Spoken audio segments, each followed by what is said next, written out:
Good morning, good evening, namaste, hola, bonjour, keremed, terve, and maraban. This is Namya Joshi, your host for the day. Welcome to episode 76 of the podcast Each One, Teach 10, An Amazing World of STEM, an inspiring venture where we'll be discussing that STEM is part of every day for every kid. We all will learn together how to build a STEM culture. Well, for today, my guest is Miss Nadine Ebri, currently the community manager for Minecraft Education. She holds a diverse background as an elementary, middle school, and algebra teacher. Renowned for her innovative teaching methods, viral instructional videos, and over 20 million online views, Miss Nadine transitions to educational technology in Jacksonville, where she pioneered the world's first Minecraft lab. Recognized in 2023 with the 22 Watch Award by International Society for Technology in Education. She was also featured in EdTech Magazine, 30K to 12 IT influencers to follow. In her current role, she dedicates herself to supporting and spearheading global initiatives for the Minecraft education community. I am so honored to have you on my podcast today, Miss Nadine. So, how are you doing today? I am doing well. Thank you. What an intro. Thank you, Namya. I'm doing fabulous. Thank you. And how's the weather today at your side? It's a little chilly, but it feels good. I like the cold. Oh, that's amazing. I think likewise this at my place as well. It's kind of sunny in the afternoon, but then in the evening it starts getting chilly. So I want to go into my bed right now, but no, I have to work and study. All right. So before we start with the questions that I have for you, we would love to know more about you and the work that you are doing. Yeah. So, hi, everyone. So, as Namya stated in my bio, so my name is Nadine Ebri. I'm a former educator, and I don't even like to say former educator because I still consider myself to be an educator, but an educator in a new role. And so I taught elementary, kindergarten, second grade, third, fourth, fifth, sixth, seventh, eighth, and also taught algebra.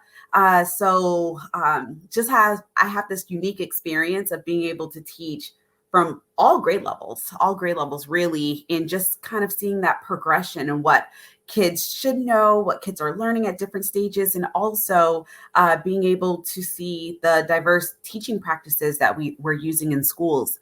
And then after leaving the classroom, I became a technology specialist where I worked for a grant that focused on accessible use of technology, specifically using Microsoft tools, and then also working to get started the Minecraft lab in our district, which is the first that has ever been created worldwide, where students throughout our district were able to come into the lab and they were able to learn whether it was math, science, reading, social studies, whatever it was, but in this game-based environment.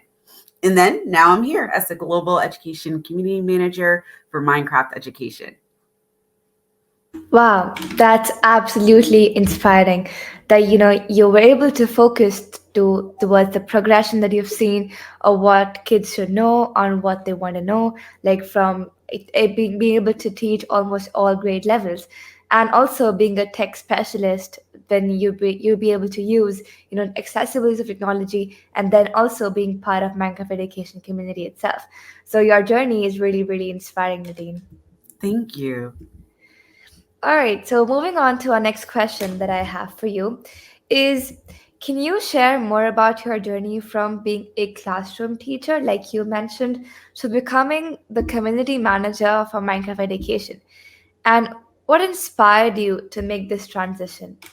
Yeah, I love this question, especially the last part on what inspired me to make this transition. And so when I was in the classroom, I called myself like a unicorn because I always used like these unconventional ways, these unconventional methods to teach students. So I never wanted students to learn how I was taught, but I wanted to make this classroom different for students, right? So students will come into the classroom and I will have bean bags, chairs, and I would also ask students, how do you want to learn? and they would list out what the perfect classroom would look like, and I would make it like that for students. And so I use a lot of unconventional methods like singing and dancing and art. However, even though I use gamification, like games like Hoot and stuff like that, I didn't necessarily use a lot of game-based learning methods where students are learning within this immersive gaming experience where I was using gaming to teach, where I would facilitate and navigate around the classroom, but students will learn within this game. And so, after starting my role as a technology specialist, I started learning how to play Minecraft because now I had a lot of time to really delve into it, especially while running this lab. And so as I'm like doing this, I'm starting to see, oh my gosh, I didn't use this as much when I was in the classroom.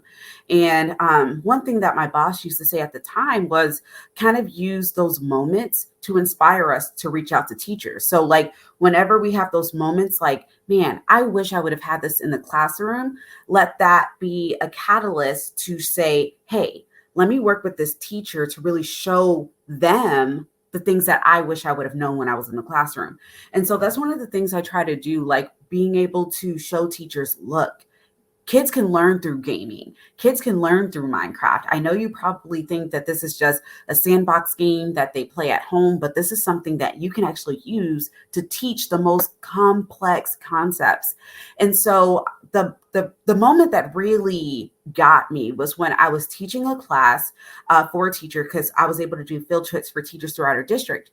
And when leading this lesson, I saw the students coding, the students doing engineering, students like blowing my mind. And I went up to the teacher. I was like, what do you teach? And she said, I teach ESE. And I know everywhere there's like different names for it in all states and countries, but that's a group of students who have like various disabilities. So she taught students with disabilities, and I wasn't even able to tell. And so during that moment, it really just gave me pause to think about, man, like, are we labeling students with disabilities? I know some students are labeled correctly, but are we labeling students with disabilities who are just bored? And I know when I was a student in school, they tried to label me with a disability in elementary, in kindergarten.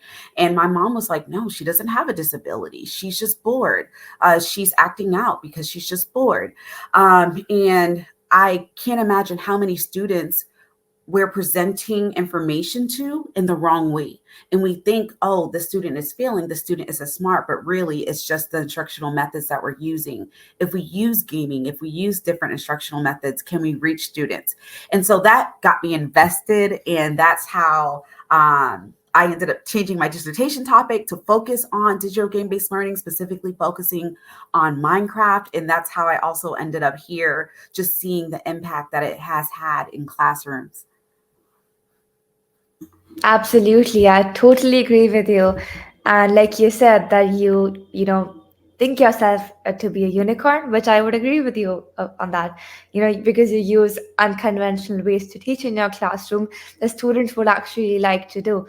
And the thing that I really liked that you mentioned was taking students' input, because in a classroom, it's really vital for a teacher to not just come and teach the concept or the entire lesson that she's created, but also it is really really important that she is able to take feedback from students, like, am I teaching the correct way? Are you able to understand what I'm teaching? Like, I've seen even my teachers ask that to us, so we do give feedback to them, and we tell them what we like or what can be improved, because a person always has room for improvement and nothing's always perfect, so they can improve.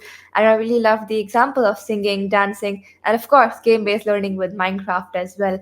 That indeed is the most awe-striking tool for me, and I think most of the listeners listening to us right now, it might be for them as well.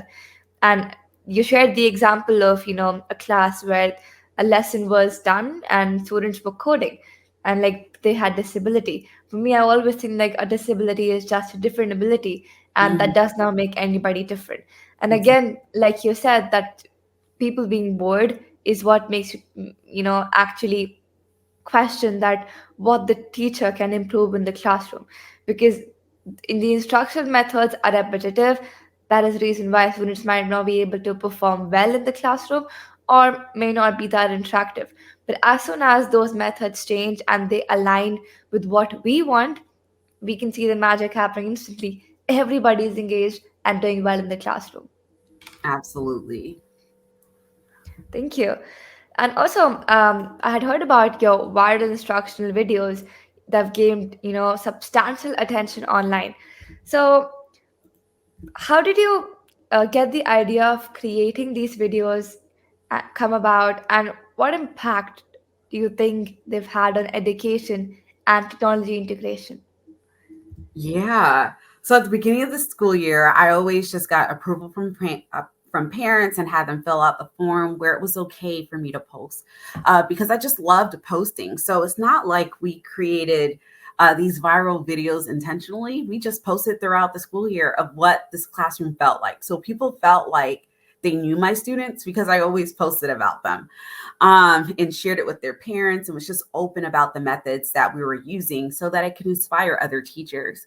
So I remember one specific video that it was just so impromptu. Like I was teaching a lesson on long division. It was just going through the steps: divide, multiply, and subtract, bring it on down, then bring it on back.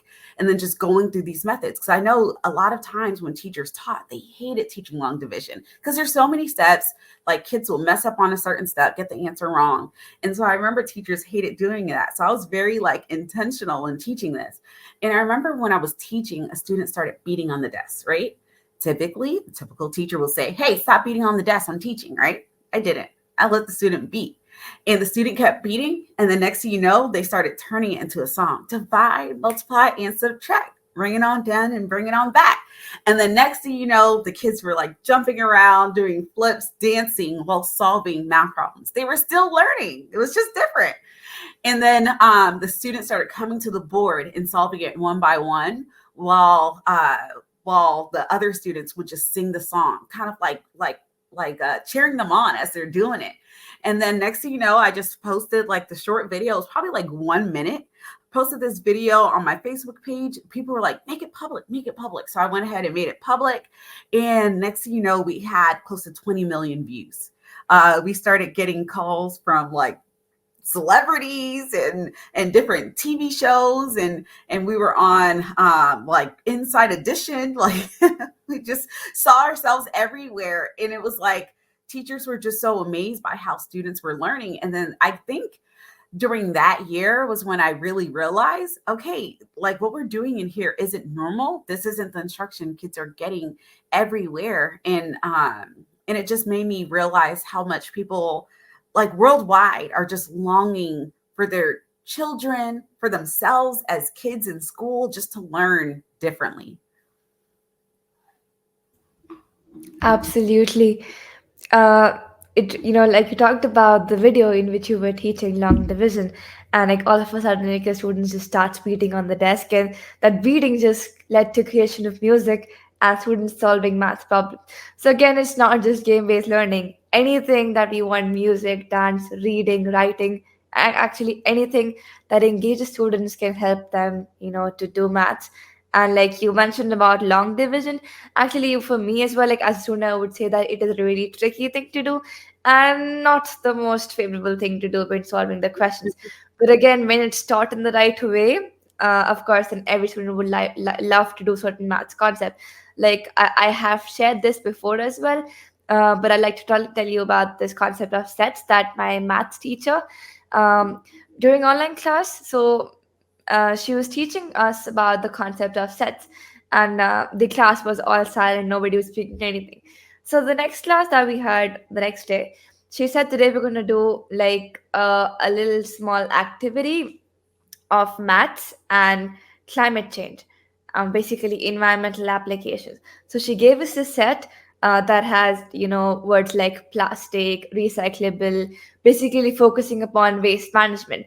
And Mm-hmm. we had to put the words into the right sets. And then she divided the class into 5 groups, and we had to do that activity in a time limit of 10 minutes. So everybody was then working together, and then we were able to come up with the best solution. All of us got it right. So again, that is showing the contrast between how teachers are engaging us in the classroom and Mm-hmm. building up our morale. And once again, congratulations to you for that video that went viral. And that's really, really proud moment. Thank you. And you said something that really struck me too, because it's so important to ensure that we're teaching in a way that's responsive to students. So, like every year, it should be different. Like the lessons shouldn't be the same for every single class because all of your students are different. The people who are coming to you, their personalities are different. So, ensuring that we're learning about our kids and then being responsive to that. So I always believe that students should never have to turn off themselves when coming into the classroom. However, and there shouldn't be like this disconnect between home and school where kids are like, man, I don't want to go to school today. Why? Why? Because it's so different than what they can do at home. And so I saw that when looking at like different statistics that you have like over 70% of students consider themselves to be gamers and consider themselves to and express that they play games weekly. However, like if you look at teachers' daily instruction, like around 20% of teachers are actually using it in their daily instruction, which means you have 80% of teachers who are not. So you have so many kids who love games, but there's this disconnect between home and school where they're not getting that gaming environment when they go to school. So just connecting it back to Minecraft is just so important to ensure that they're playing games like this so that they're learning whatever topic you want them to learn, but in a method that is relevant to them. Absolutely, totally agree with that. I remember like we had been doing a waste auditing for a competition, but again, like the teacher in charge, she told us to actually go and teach that in the classroom. So it was a waste game again, and it was like we had different kind of cards like that had questions on them Mhm. about waste management, on which kind of waste will go where, and then we had conducted those activities in 2 3 classes. So again. If you would that would be taught in a normal science class, nobody would be listening. But when you are engaging students through games, or showing them visuals, showing them videos, and Mhm. making them interact in different group discussions, they'll of course give you a lot better output than the normal teaching methods. Absolutely. Thank you. All right. So we've been discussing about game-based learning. So I want to ask you, how do you envision the future of game-based learning in education, and what trends or innovations do you foresee shaping the landscape of education technology? Yeah. So I envision the future of game based learning really growing and exponentially in the future.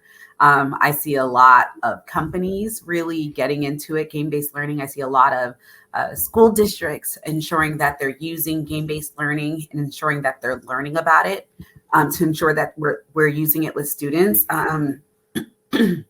Especially to teach these complex concepts, whether it's cybersecurity or whether it's coding, whatever it is. I can definitely see the future of education really using more engaging methods to reach our students so that we don't lose our students. We're now in a world where we're seeing a lot of teacher shortages, especially here in the US. We're seeing students kind of leaving schools, just trying to find the perfect place for them where they can get engaging instruction. So it's going to be really imperative for like districts and states, like everyone to kind of rethink how we're teaching students, rethink education, rethink how we're assessing students. And I can see a lot of them going towards games for this. Truly, that is indeed influencing. The future of game based learning, I believe, in education looks really exciting, with immersive experiences like VR, AI driven personalization. And like you mentioned, like we can have different companies and school districts focusing upon game based learning on coding. And like also because of teacher shortages, we need to focus upon how we can get students engaged through game based learning and rethink education as a whole, and not just focus upon the old just age old methods of learning, but instead focus upon interactive simulations and collaborative environments where there's more of hands-on learning. There's more of tailored instruction that is more accessible, and it is again promoting game-based elements, like it could be rewards or focusing upon an open world education environment where it's basically making learning more effective for different diverse needs. And I think most of all, it should be very personalized, interactive, and is able to cater to various kind of learning styles, so that every student feels that yeah, their presence is valued and they're able to learn together as an entire team. Right. And I love that. Like students should feel valued when they come into the classroom. And I just know, even with gaming, because a lot of teachers are scared to kind of get into it. And I know because I was scared to get into it at first. I'm like, I don't really see myself as a gamer, but I do see myself as somebody who will do whatever I need to do to make sure students are learning. So if I have to feel uncomfortable during a lesson so that you can feel comfortable, I'm okay with that. And so, like, even when I first started using gaming, it was a little uncomfortable for me. I wasn't used to it. I didn't know what to do. And kids will ask questions about the game, and I didn't know. And I felt like I had to go into it knowing everything. And then eventually I started to realize, wait, I don't have to know everything. I have experts right next to me. These kids are experts. And so then started embracing that, embracing the fact that, yeah, I'm an expert in the content, but I'm not that great at the game, but you are, and I need your help. And they loved that. They loved when I was able to say, hey, somebody's asking me how to make it rain chickens through code. I have no clue. Can you show me? They were like, yeah, come on. Like, and they were just so happy. They were just so happy to feel like they had a place in the class. You had students who would never talk, would never speak, that were talking and helping others. The students who felt like they were never in a space to help anybody, they always felt like they were the ones being helped, were now like, wait, gaming, I can do this, like I can help you. And they felt like they had a place. And it was just a beautiful thing to see. It was just so beautiful to see in the classroom. Absolutely. And we're talking about, the teacher connect through this. So I had a really fun question to ask you. Have Okay. you ever pranked your teacher?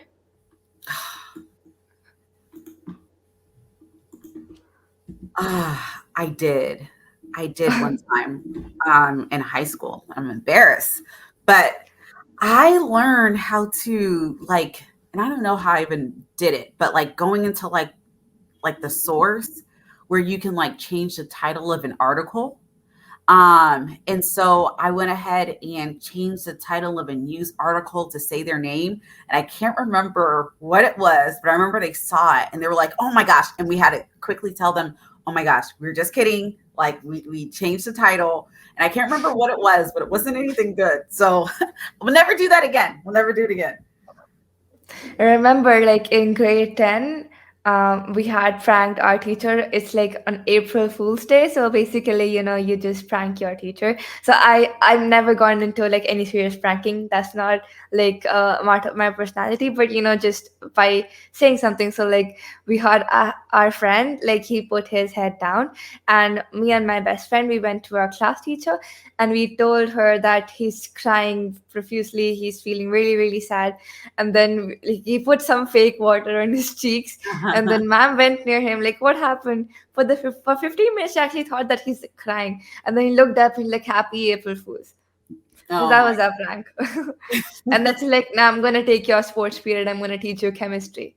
So we regret that decision till day. Oh Yep, that was our prank. So that's really, really nice prank, and like, of course, really sweet, not going anywhere far. And yeah. the I teacher mean, must have I enjoyed. do it all the time, but like my teachers, uh, it was tried it one time. I was like, yeah, okay, I can try this again. Yeah, everything has to be tried once. I totally agree with that point. So, my last question for you is, what advice do you have for educators who are interested in incorporating game based learning or educational technology into their classrooms, and based on your own experiences and successes?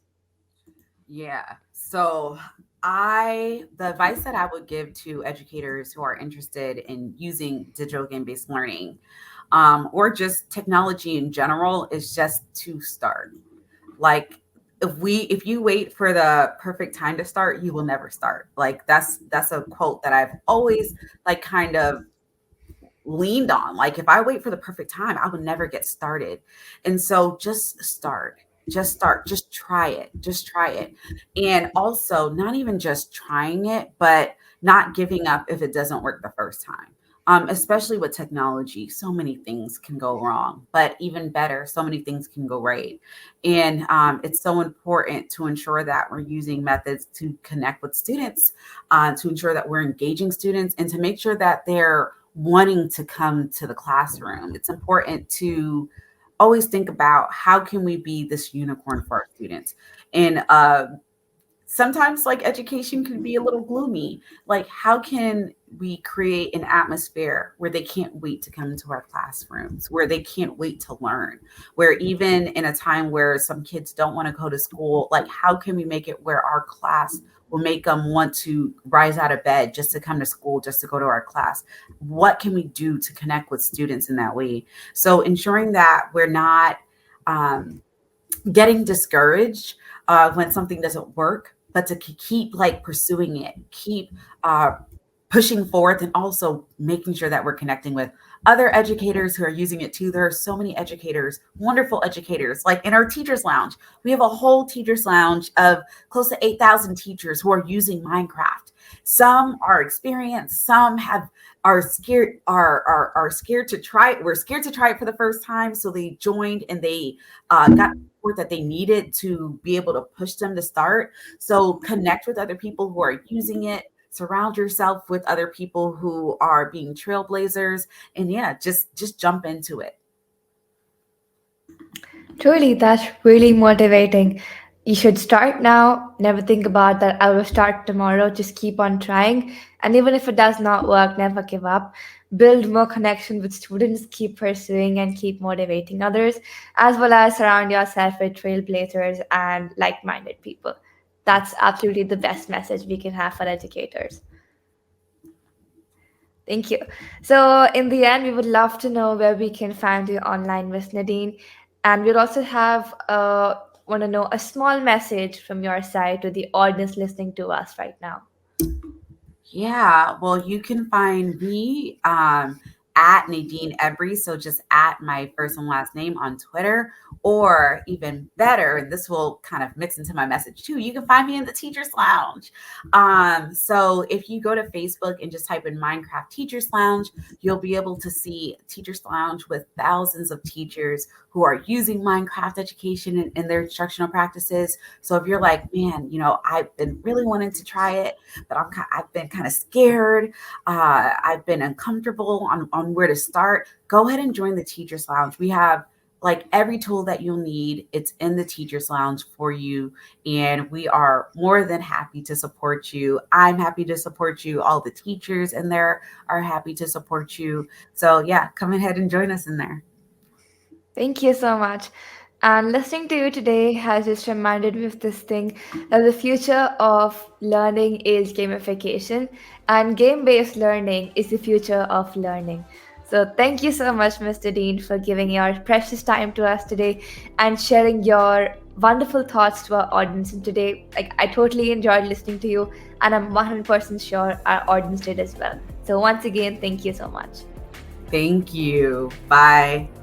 Bye bye. And thank you so much, everyone, for joining and listening to this episode. And I'll see you in the next one. Till then, each one, teach 10. Have a nice day.